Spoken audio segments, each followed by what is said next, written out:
We're live. Okay. Good morning, good evening, good afternoon. Hi everyone. Welcome to another episode of AUA Ask Us Anything. Good afternoon, Josh. How are you? Wholeness, Denny. What's going on? I'm doing well. How about you? Good. So we had we've been wanting to do this particular topic for a while, and about caregiving, because both you and I have experience on caregiving, and the topic hasn't changed. The format I wish we had started with this format, which is more of a roundtable, and actually someone trying to get access to, but. Okay, well, Denny, while you do that, I'll jump in here with my little disclaimer. So, depending on who all joins or what Denny and I say, I just wanted to say that, obviously we're not doctors. I mean, that's pretty obvious.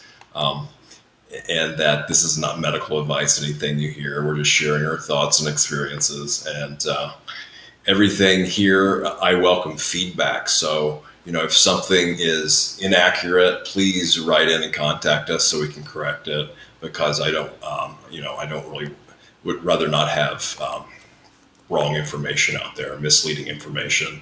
And the things, at least I say, will be for your own research, a starting point in your own research, perhaps.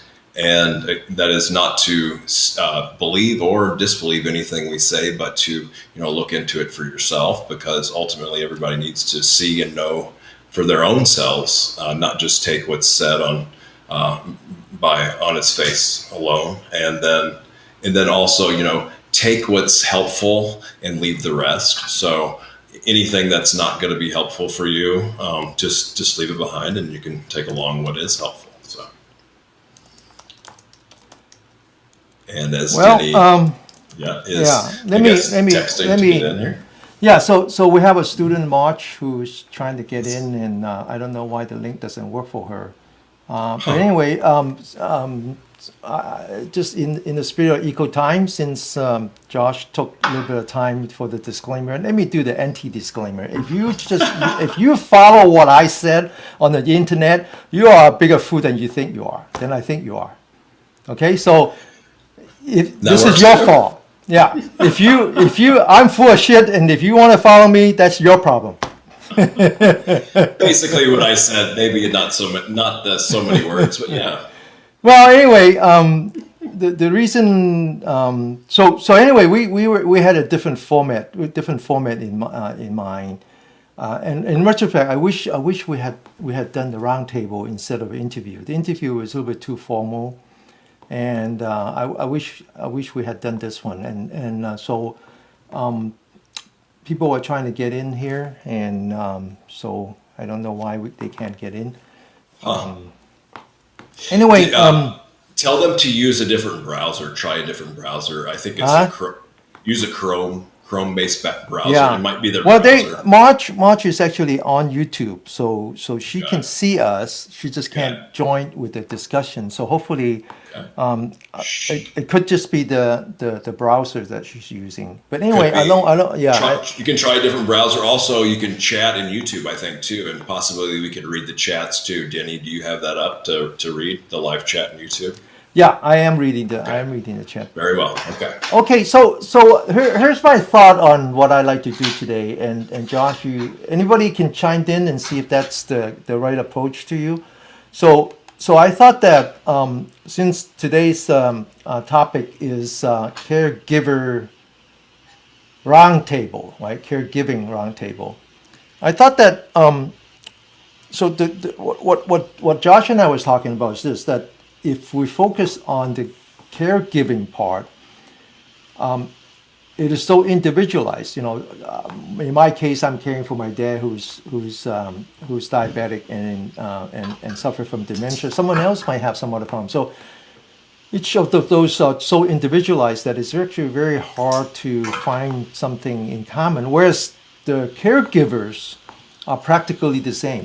We are actually suffering from the same problem, which is that there's just not a whole lot of support for us And so when I talk about the caregiver roundtable, it's really meant for that. It's really a peer support. And consistent with what I've been calling the fellowship, in the sense that I actually think of caregiving as a spiritual practice. That's how I see it. Now, originally we had scheduled for Samantha Nam to be our speaker to do the interview, and so I had prepared this one slide which came from her book. Which is, and you can just read that. I think it's a very good listen, and I assume that the answers lies in her book. So if anyone who's interested, they should look up what she has to say. But Josh, out of that list, is there one or two items that you like to talk about first? You know what? Maybe you could put the list back up then. I don't know, but the one thing that jumps out to me, that's, I don't know if it's on this list or not here. Excuse me while I lean in because of my nearsightedness. The big thing I usually hear about a lot is this term, which I don't really find all that helpful, at least once you kind of dissect it a little bit, is compassion fatigue. Now, I think that's kind of a misnomer, or I don't really feel that that's such a thing. The reason it can seem that way, it definitely, but the thing is that there's not enough, if that happens, there's not enough self-compassion, right? Because how do we meet something that needs compassion? Well, you meet it with compassion. So if you're getting tired from compassion, the only really thing that can be needed then is more compassion, and at that point, it's self-compassion. Well, I think that's an amazing question, Josh. I think that's a great question. So let me, if I may, let me talk about my take on that. So, first of all, let me back up a step. And so, in studying Buddhism, we talk about the four immeasurables. So we talk about compassion, loving kindness, empathy, and equanimity. Question always is that what exactly is the difference between compassion? Compassion and loving kindness is easier to explain, because compassion is, at least if I were to translate from Chinese, compassion is someone who's always there to want to solve problem, whereas loving kindness is not necessarily to solve people's problem, but to just provide that feeling of love. And so I always equate that to the mother and the father. You run to your dad and your dad would solve the problem for you. And then the mom would just give you the love. It's not exact, but that's sort of how I understood the difference. The question then is that what is the difference between compassion and empathy? Because again, my generation, I'm quite a bit older than you, but in my generation, not only in terms of my age, but also in terms of my background being from the third world and all that, I would have to say that we don't really understand empathy all that much. We understand compassion, but we don't quite understand empathy. So for example, I often have to have this discussion with my wife, when the kids come to us, we like to solve problem. We just like, this is what you do, and like this. And then half the time, actually more than half the time, all the time, that's not what they want to hear. That's not what they want to hear. They just thought that they come to you and share with you, and rather than sharing, we just. It's not like we want to shut off the conversation. It's just that it's much more natural for us, the way that we were brought up, to just say, let's just solve the problem, move on. So to me, the difference between compassion and empathy is, at least that's my interpretation, is that empathy is compassion without judgment. Without judgment. Because ultimately it leads to equanimity, which is, equanimity is sensation without perception. It's really using your spiral cord so that you really understand what's going on without really making your own judgment, right? So when you say compassion fatigue, that's real. That's real. And so compassion fatigue is when you throw your entire being into what you do, and then you find out that it's just way too much. And whereas a lot of times you just have to kind of stand back and say, hey, I am here to provide loving kindness or without actually getting emotionally involved. Does that make sense? Yeah, it does. So I'll jump into my take on the Brahmaviharas here too. And that's interesting. So this to make sure that I understand you're right. The empathy part you said is caring without judgment, right? Where compassion is caring with wanting to do something about it, right? And then equanimity is without kind of without perception, right? Is that how you explained it? Because those are new ways of understanding it for me. I went to rehash that and get that. I understand what you said, and I understand that might be what you think I said. Mm-hmm. I think that what I said might not be accurate. It might not be, because it's a concept that's very, very difficult to explain. So let me just back off and say, in Buddhism we talk about Guan Yin, the Bodhisattva of mercy. And I often explain to my parents or whoever else, I said, have you ever noticed that Guan Yin's eye is always looking down? You walk up to the Guan Yin statue, you can never see her eye, because she doesn't care who you are. She does not judge you. She's not going to say, oh, Josh, he's a good guy, I'll help him. Denny, he's an ex-con, he just murdered someone, I'm not going to deal with that. No, as far as Guan Yin is concerned, as far as the Bodhisattva of mercy is concerned, he or she does not judge. Okay, so to me, Guan Yin represents all four: compassion, loving kindness, empathy, and equanimity. Now, how exactly do I differentiate that? I don't know. But the totality of that is what Guan Yin represents. Beautiful, lovely.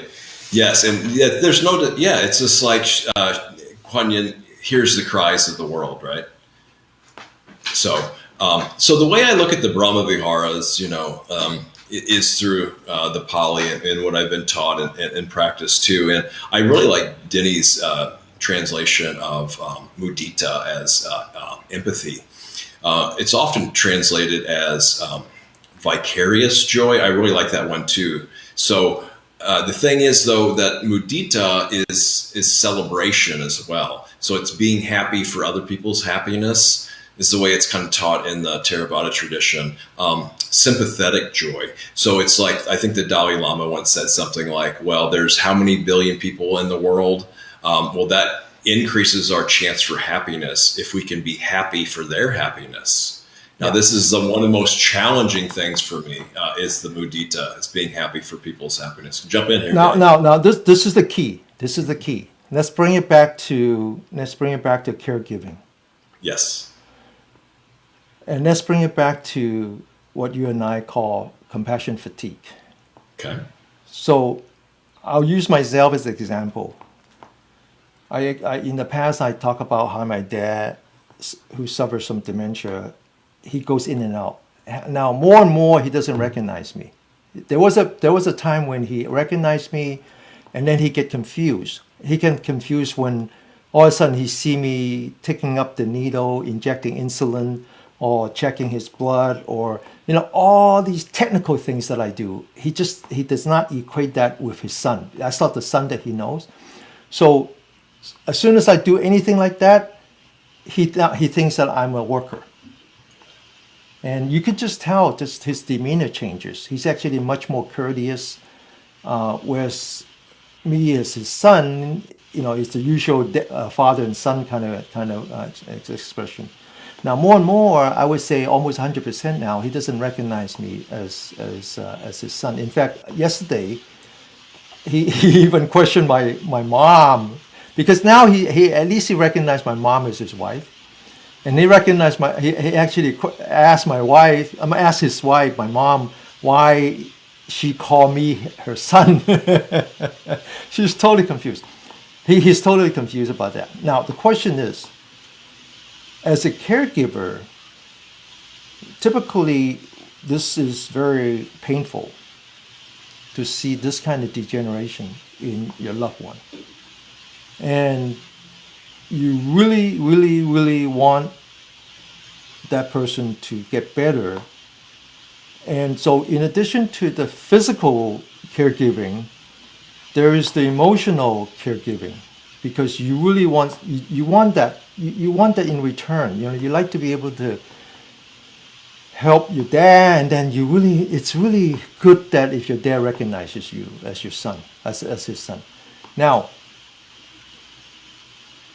I actually use all my spiritual practice as a caregiver. And so I practice equanimity, I practice empathy, I practice loving kindness, I practice compassion. So what you just said about empathy is happiness for the sake of other people's happiness? Well, okay. So empathy is a little bit different than what I was talking about, but the Pali word is mudita. So you're translating it, or that's translation empathy, which I don't think is wrong by any means. I'm just, however, translating it as being happy for other people's happiness. While empathy doesn't really judge, it just feels what another person is feeling. Yeah. So you're putting yourself in their shoes. And actually, here's a plug that I have an article coming up about dharmic strategies for empaths. It's the longest article I wrote. It's in 9 sections. So stay tuned for that. But anyway, going back to what Denny was saying, the closest thing I came to this is when my grandmother, she got the same type of way towards the end, where she didn't even really know who anybody was anymore at all. So, I mean, for me, it's just, at first it was annoying, right? Our family was like, oh, you've told us that so many times, you keep repeating the same thing over and over again. And so it was like this kind of frustration in our family about her repeating the same things over and over. And then also, forgetting things and just kind of the same repetitive behavior. And so one thing it taught me is patience, because how frustrating it was at first, but then it just kind of got like, wow, I mean, this is really possible for the human mind to degrade this much. And so I was looking for silver linings too to this. And one thing I noticed about my grandmother is that there were some things she kept repeating that were really actually important in her life. Some things about, let's just say, an abusive situation she was in. She would repeat that over and over to me. And these are things that she had clung on to her whole life. So this was a way that was kind of forcing her to let go of this. Now, I'm not saying this is going to be the case in everybody's situation, and this could be totally a delusion on my part. I don't know. But as it went on, that story that she was clinging and complaining about over and over again, it finally fell away at one point. Although, obviously some more positive things like recognizing people also did too. That was one silver lining. The other one was just like Denny was saying with spiritual practice, is just to be present with something that is just so unbearably unpleasant.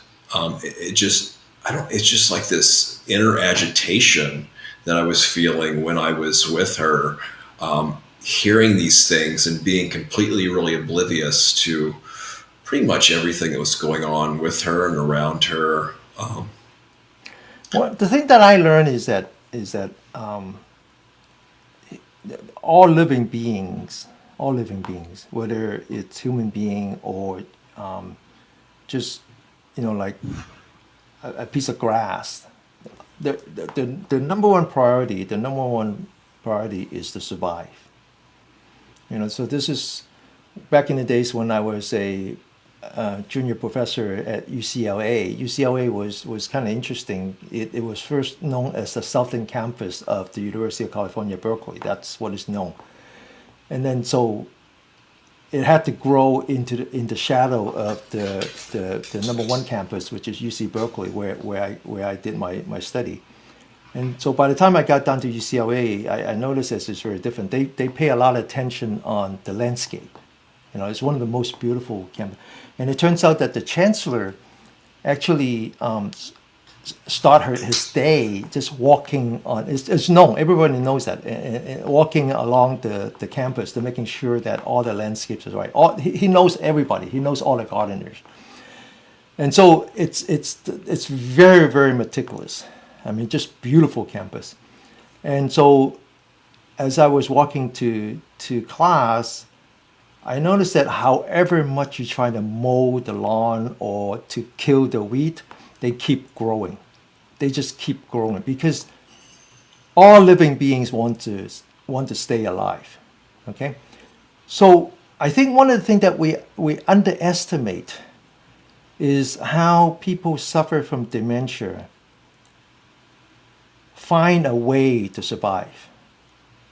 So a lot of the pain that I see people express when they are with people with dementia are not from the patient. That person, like my dad, I keep talking about my dad because he's the only person I know who suffers from dementia. He's not. The problem is not he's not suffering from mental illness. He's suffering from a brain deficiency. So it's an extension of his diabetes. So basically, parts of his brain are not communicating. So it's very interesting that he recognizes all his grandchildren. He recognizes all his grandchildren. But he doesn't recognize me or my brothers or my mom. Most of the time, not even my mom. And because for him, in his brain, he has a part where we were much younger than we are today. And so he doesn't make the connection. He doesn't understand how this could possibly be my son because my son used to look like this. Because we just gotten so old. And whereas the grandkids, I think in his mind, they don't change that much.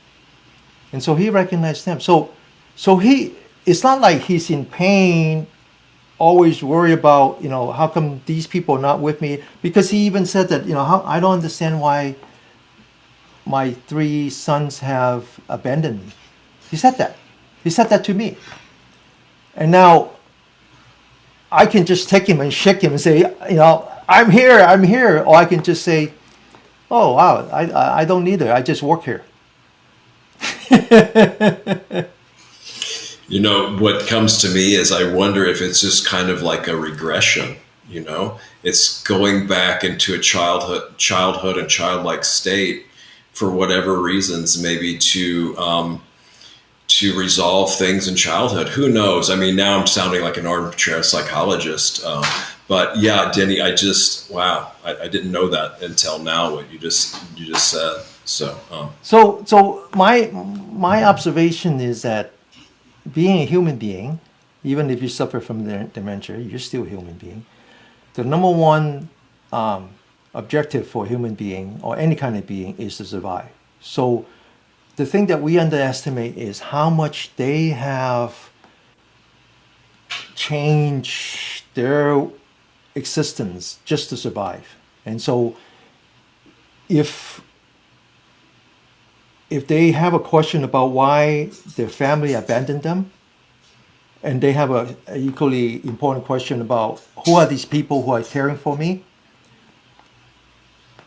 instead of trying to find the answer, instead of trying to find that connection, which what you and I would think, it's right here and right here, put it together. Because it's just too painful for them to put it together.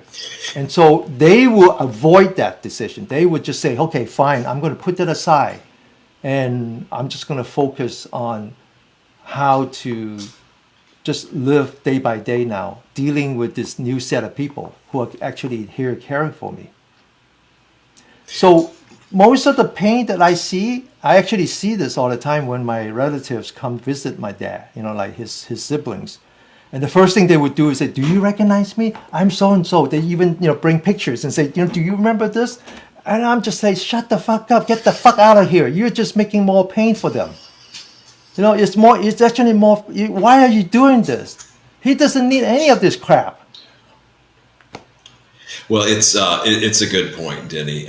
And another, but then again, they don't know that, so they have to be told that too. They don't know that because they're not a nobody knows that. Well, that's right.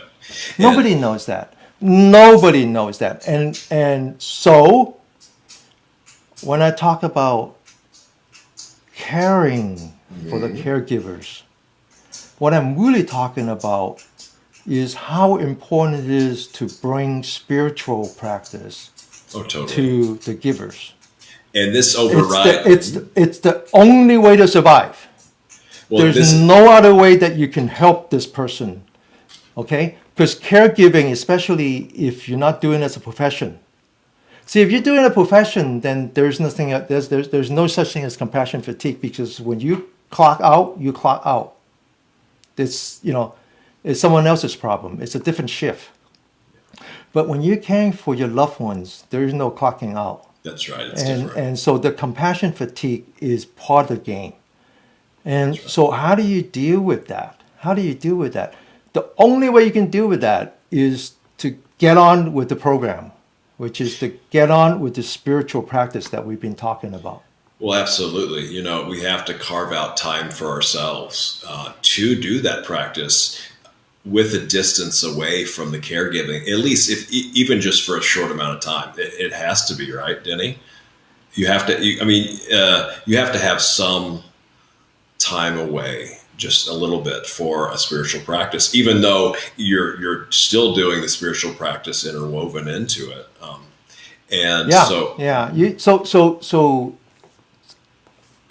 You can talk about, you can think of the spiritual practice as downtime,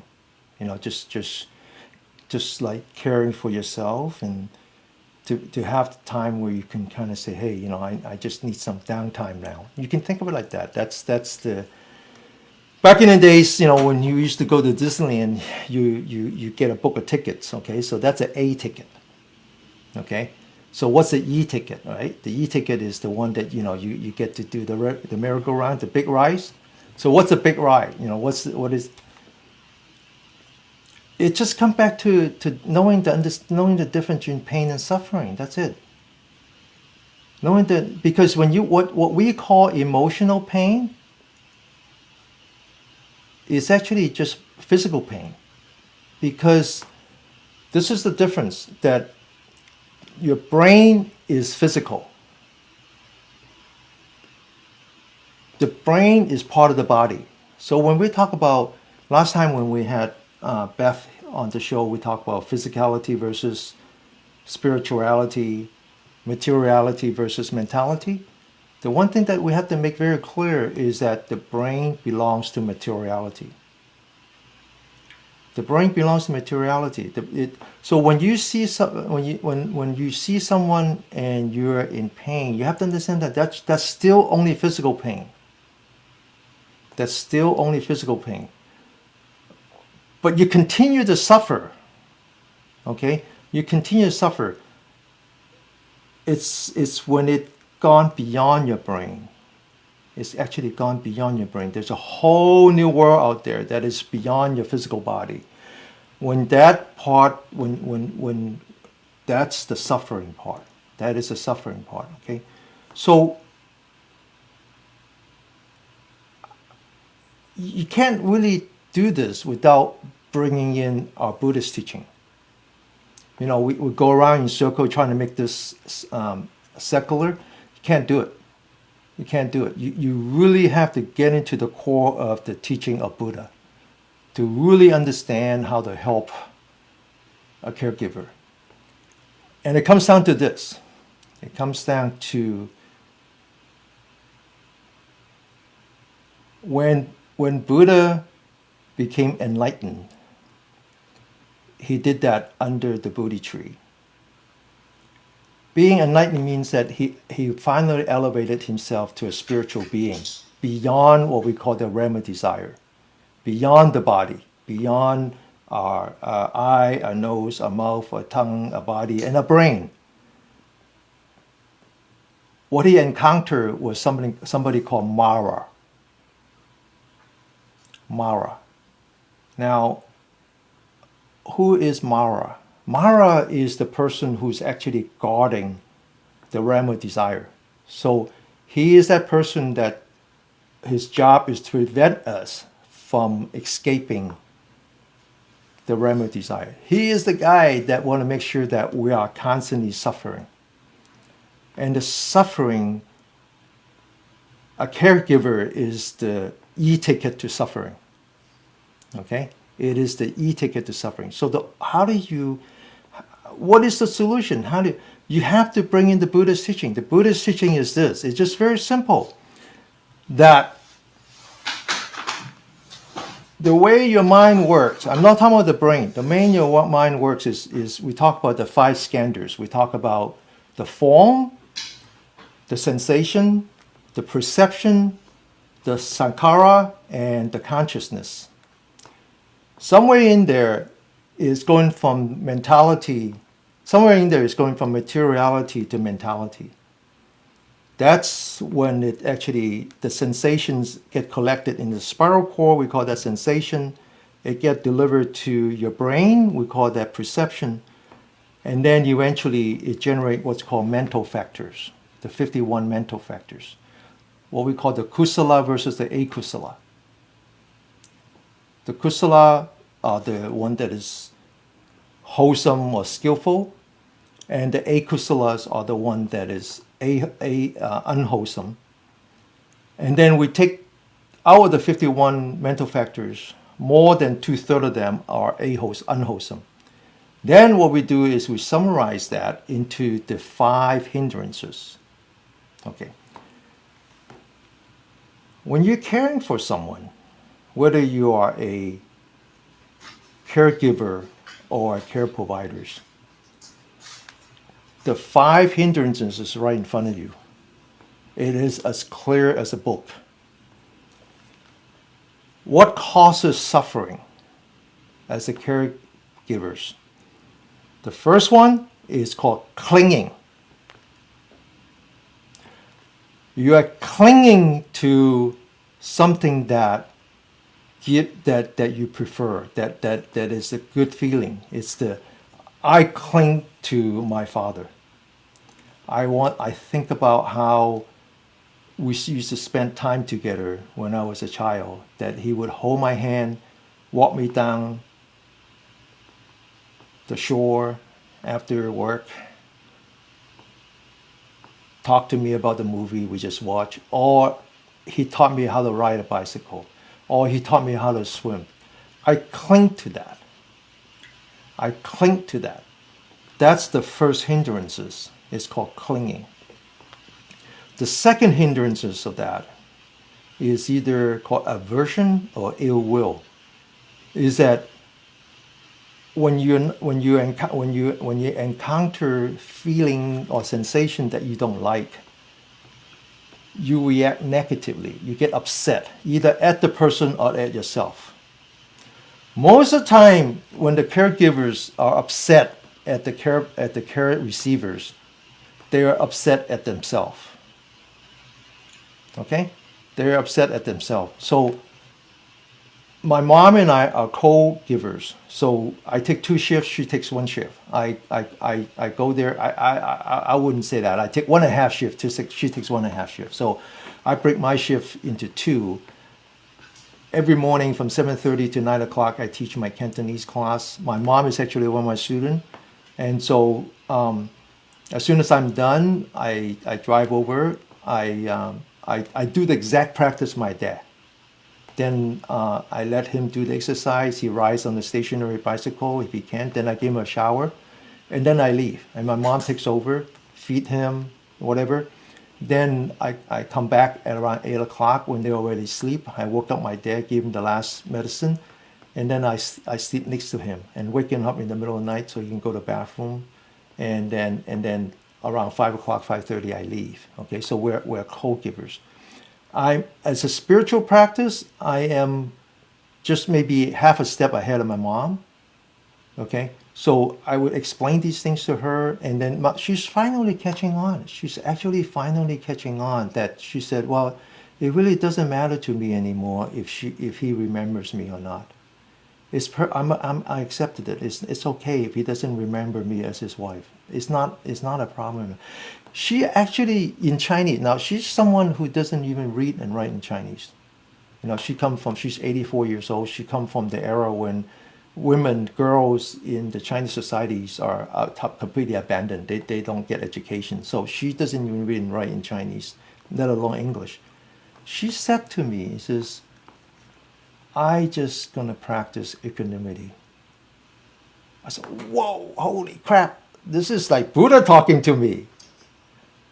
That's the only way you can survive is to really practice what Buddha teach about the source of suffering. Break it down into the 5 hindrances. The first one is clinging.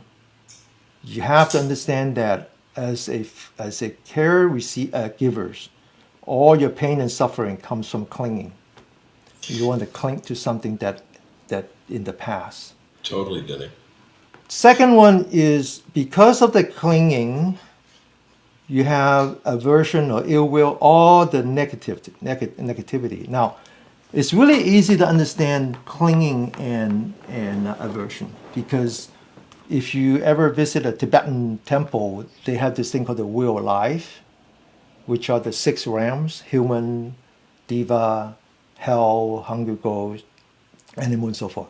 And if you ever see that sign, or you just look it up, Google, look it up, Wheel of Life, just focus in the middle. The middle has a circle, and there's 3 different animals. One bites the tail of the other. There's a bird, there's a snake, and then there's a pig. I'm just going to explain the bird and the snake. The bird actually came from, the bird actually is extinct. The bird came from North India. It was a pet, and the pet is known to, if the owner died, the pet would just stop eating and die with the owner. It's no wonder they're extinct. But the idea is that Buddha uses that animal to symbolize clinging, okay, attachment. Buddha uses the snake to symbolize aversion.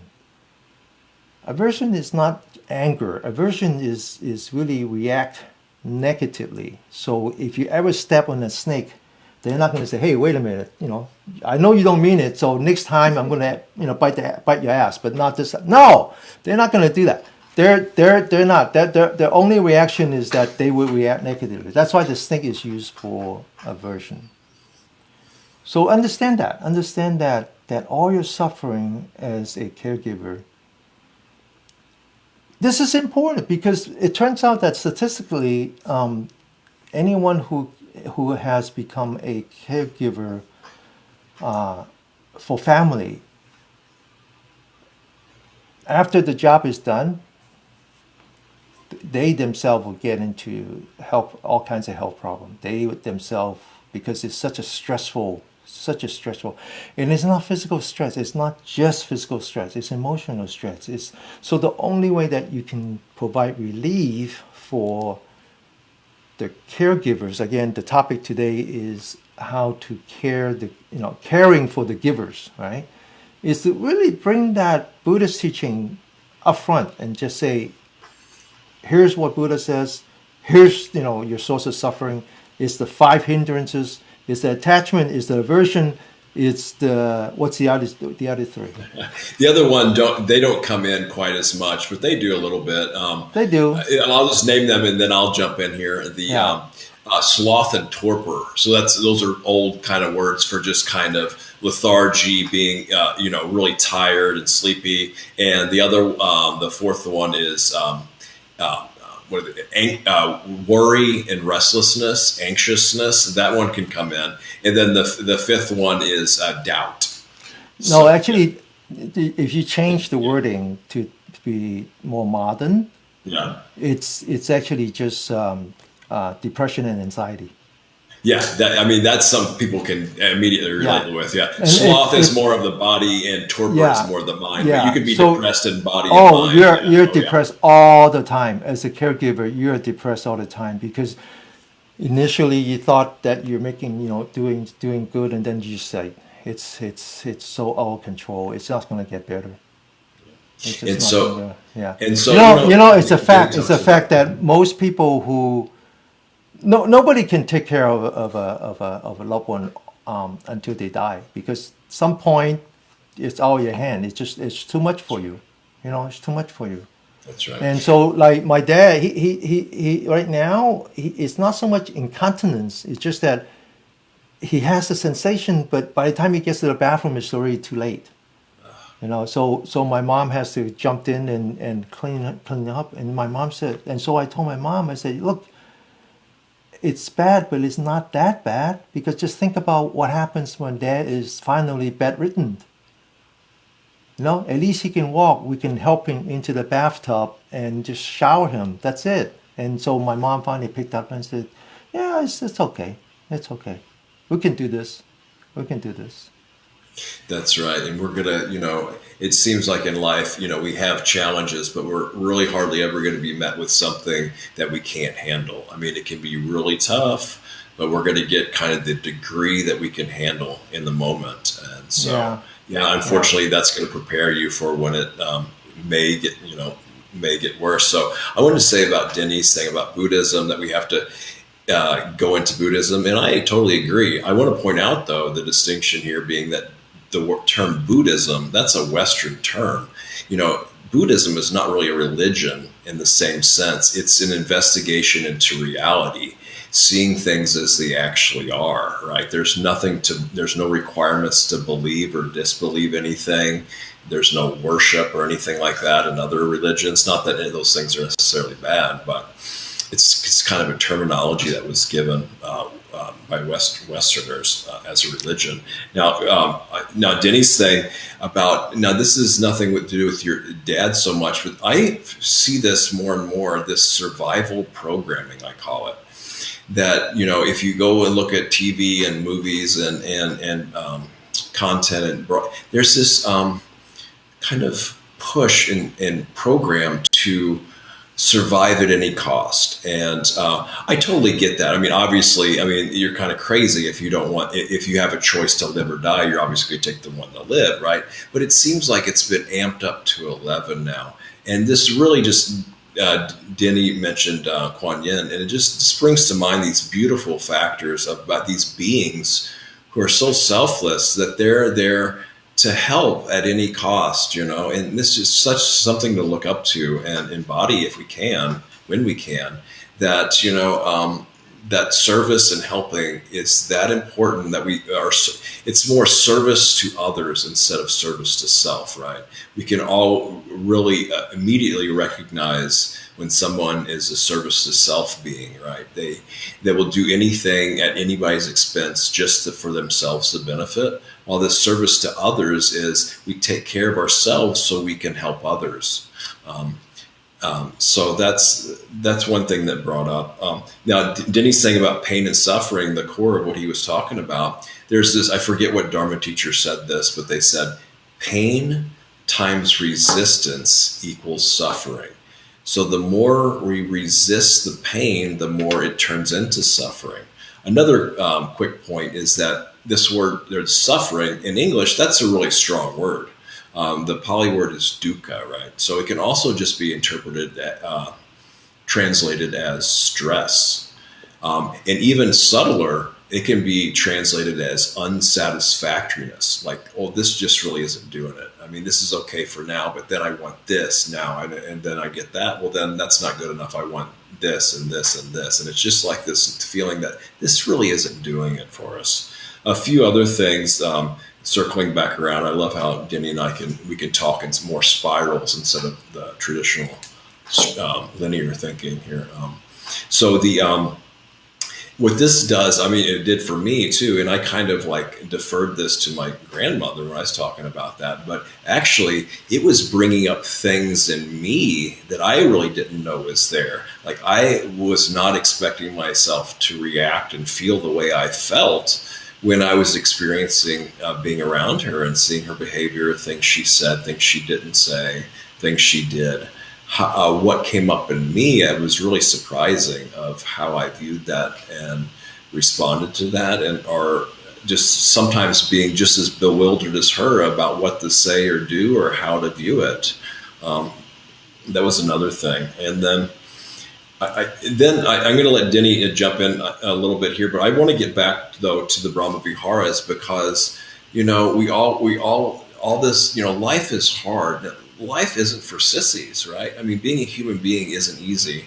And so that's why we deserve more love, not less. And it's not a selfish love. It's a love like the four flavors of love that are the Brahmaviharas, things that are actually beautiful and uplifting and very helpful, not just for ourselves, but everyone around us. Even if we don't practice it for others, even if we would just practice it for ourselves, everyone we come in contact with benefits from these practices. So I'm going to let Denny jump in here, but then I want to get back to the Brahmaviharas and how important these can be. And I know some of the talk on suffering, they can be, these Buddhists, they're party poopers, I don't, a lot of the stuff is really kind of subtle, and you have to have a steady practice, almost formal practice sometimes to see a lot of this stuff.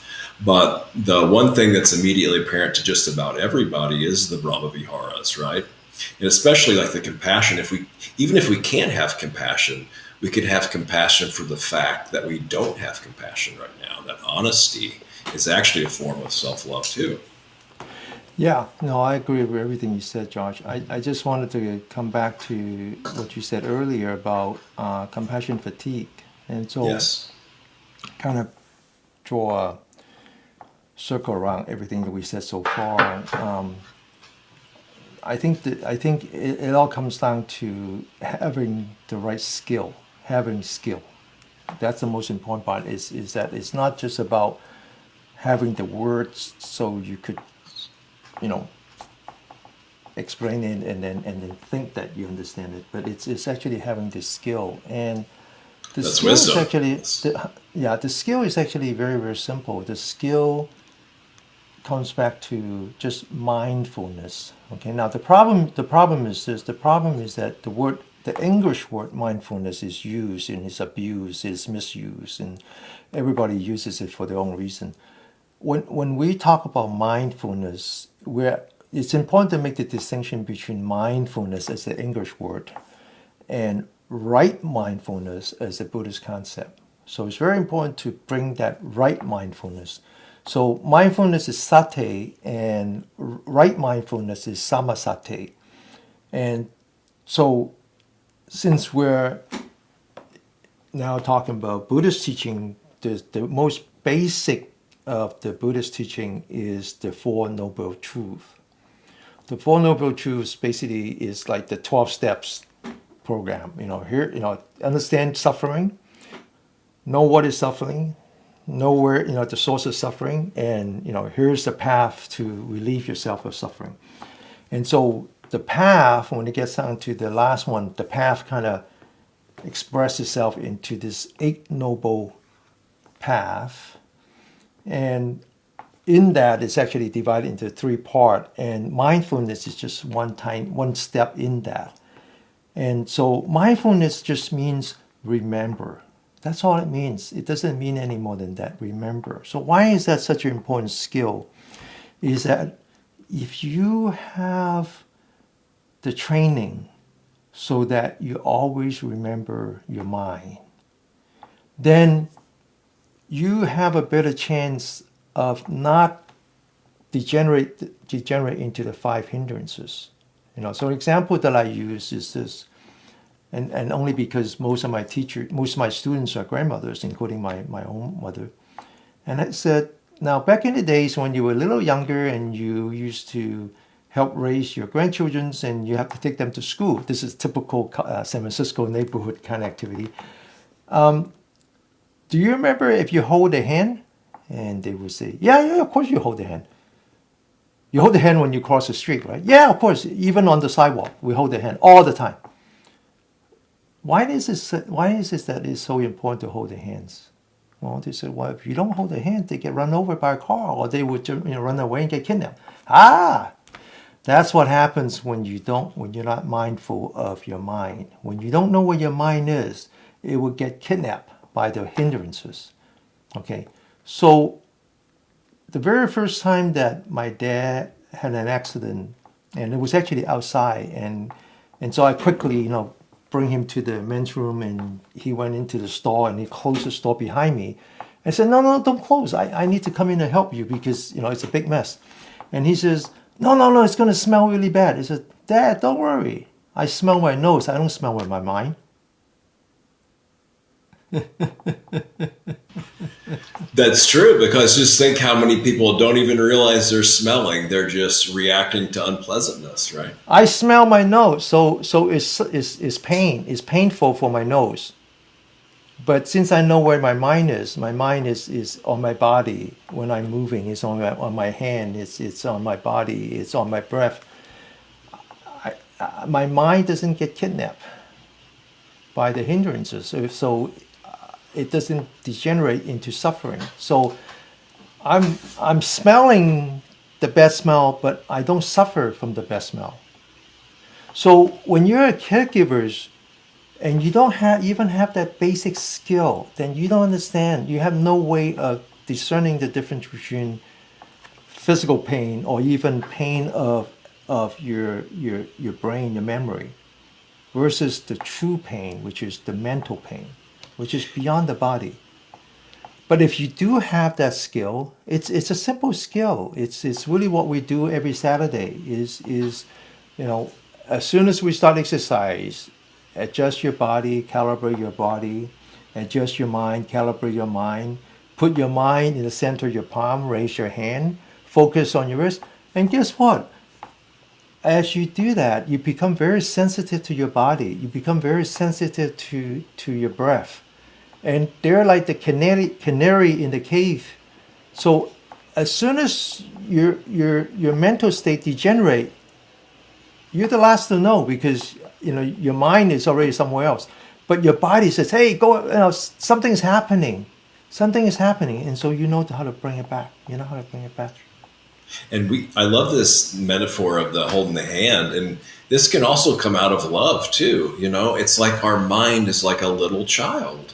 And we have to hold its hand because we care about it. And we don't want it wandering off and getting in trouble when it just doesn't know any better. It's not the kid's fault that it would do that. It just hasn't grown up and matured and been trained and learned yet. So we hold the hand until we can hold the hand of our mind too, until it gets better training and we can show it love as well, right? Until it gets in some training like that. Yeah.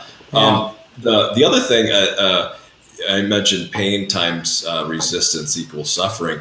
Also, this comes into the 3 characteristics. One of a higher teaching, but it's also when pain happens to a me, it can also suffering. So this is kind of like a strategy. So when we look at the 5 aggregates and start breaking down, well, what is this? Is this really personal? Is this pain really about me? I don't know. I would say not. I would say that it's not happening to a permanent, solid me because it's not going to be constant like that forever. But a lot of times we automatically react and think, "Oh my goodness, I'm in pain, and it's going to be like this forever." Usually when we experience pain, and it's just it really tricks us a lot, at least it does me like that. So. Yeah. So one other thing that maybe we should wrap it up now. One thing that I would like to share, again, coming from my own experience, is that. And I wanted to finish with the Brahmaviharas though too, but please go ahead, Denny. The thing that I like to share is that when you're caring for someone who's dying, okay. Now, by the way, we're all dying. We're all going to die someday. It's just that this one is a little bit more obvious. It's just dying in front of you. In my case, I'm not asking anybody else to do this, but in my case, I don't try to fix the problem. There's no fixing death. There's no way to avoid death. So my objective is not to reverse death. My objective is not even to think that someday it's going to get better. There's no getting better. It's just going to get worse. Every day is going to be worse. So your good days are already past. The good days is behind you. So again, this is my objective. I'm not saying that anybody else should be doing this, but I thought this through, and so in my case, it's about slowing down the deterioration. But more important than that is that I want my dad to die with dignity. That's what I can do. That's what I can do, is that I can give him a little bit more dignity. Absolutely, and it's so immediate for you now about that. And just imagine a world where everybody showed everybody dignity as just a basic common human courtesy. And I aspire to do that and live in a world where we all show each other dignity and express dignity and receive dignity too. It's so very important. As far as the death thing goes, yeah, we have our ups and downs, the highs and lows, but that's one of the 5 things the Buddha said to reflect on every day, is that we haven't gone beyond death. Death is going to happen. I think it was J. Krishnamurti that said one of the society's greatest illnesses is people seeing death happen all around them and not thinking it's going to happen to them. And so this is not to get bummed out. This is to be in alignment with the truth. And so when we're in alignment with the truth, that can actually bring happiness. We appreciate every moment we have as very precious, and we can enjoy it more when we realize how immediate and how short this life is, right? Yeah. Well, also, I appreciate what you just said, and I want to bring it back to something you said earlier about the word Buddhism. Buddhism is not, it's just another ism, which is very unfortunate that when you say Buddhism, you said, I'm not a Buddhist, I'm this and I'm that, so therefore I'm not this one. That's not, Buddha was so the people who practice Buddhism, we use the word Dhamma. And Dhamma has different meaning. It could mean the truth, it could mean the path, it could mean the teaching. It's just depending on how you use the word Dhamma. And so if you want to use the word Dhamma as in truth, then it's essentially saying that everything has to die. Because that's quantum physics. That the world consists of material and materiality, and it consists of mentality or physicality versus spirituality. Einstein says that the reason why we have time is because we have space. So the beginning of the universe was the beginning of space, and now that you have space, you can travel. And so now you have time. The minute that you have time, then you can distinguish between materiality versus mentality. So the minute that you understand that I am of the material world, then you have to die. Yes, unfortunately, in this realm that we're in at this current time, that seems to be the case. In fact, that is the case as far as I know. So a Buddhist, someone who practices Buddhist teaching, what we want to do is to move away from the material world into the spiritual world, because the spiritual world has no time. And I would say we're also here to master physicality too. And sometimes as we practice, the spirit and matter can come together as well. So I think that's another interesting fact. Well, I wanted to talk about the Brahmaviharas again real quick. The loving kindness is where it starts. And this, I like the term unstoppable friendliness.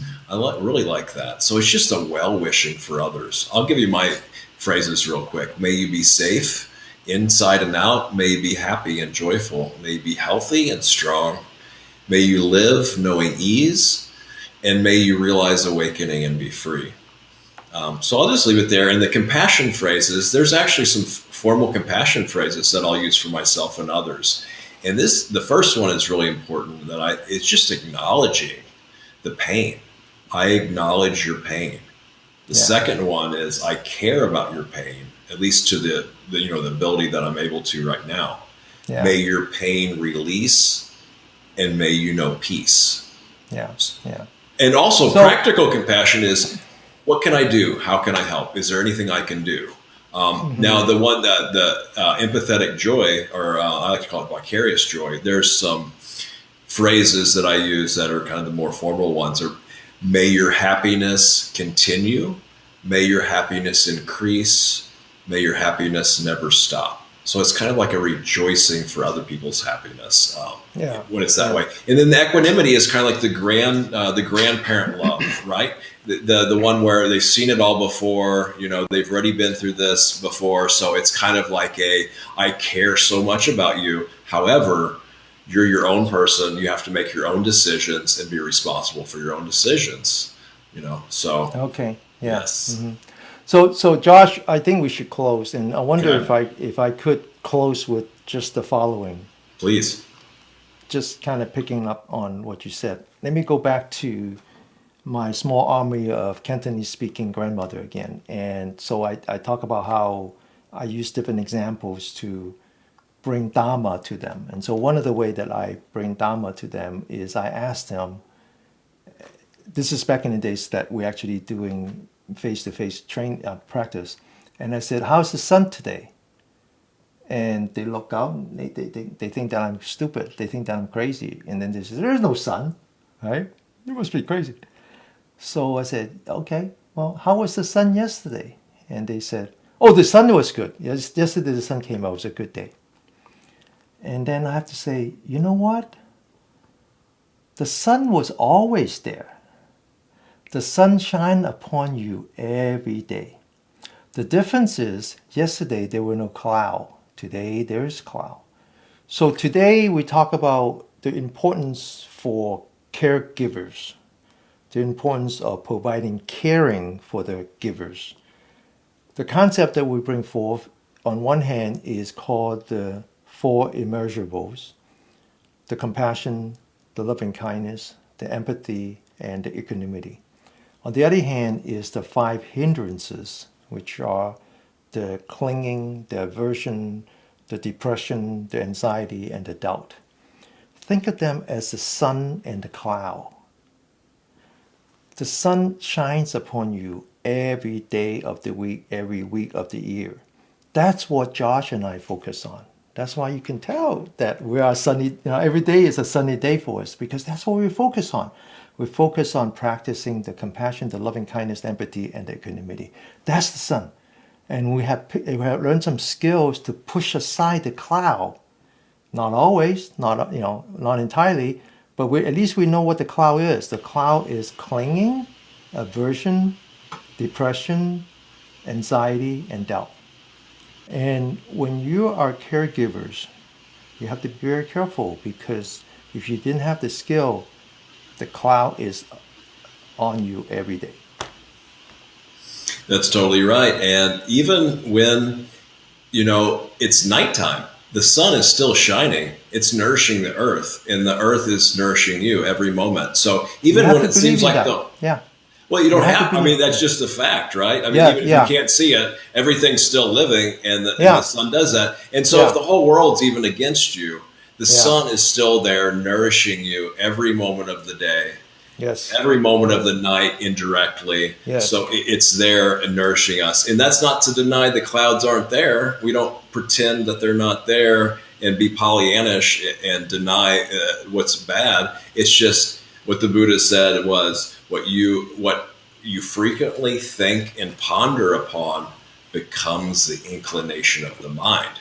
So the more we focus on these beautiful states like the four immeasurables, the more likely our mind is going to be nourished and fed by those things. So, Denny, it's been such a pleasure and a joy, and it's so cool Thank hearing you. all So, your, if I may, where you're at and what you're doing. if I may offer a metta chant to all our fellow caregivers, first in English, then in Pali. May all beings be free from animosity and negative energy. May all beings be free from mental suffering. May all beings be free from physical suffering. May all beings be full of joy and protected with positive energy. Sate sata avaya hantu, sabe sata ayapaja hantu, sabe sata anaga hantu, sabe sata sukhi atano pariharantu. Thank you, Josh. Thanks so much, Denny. Okay, until next time. Bye-bye. Bye-bye.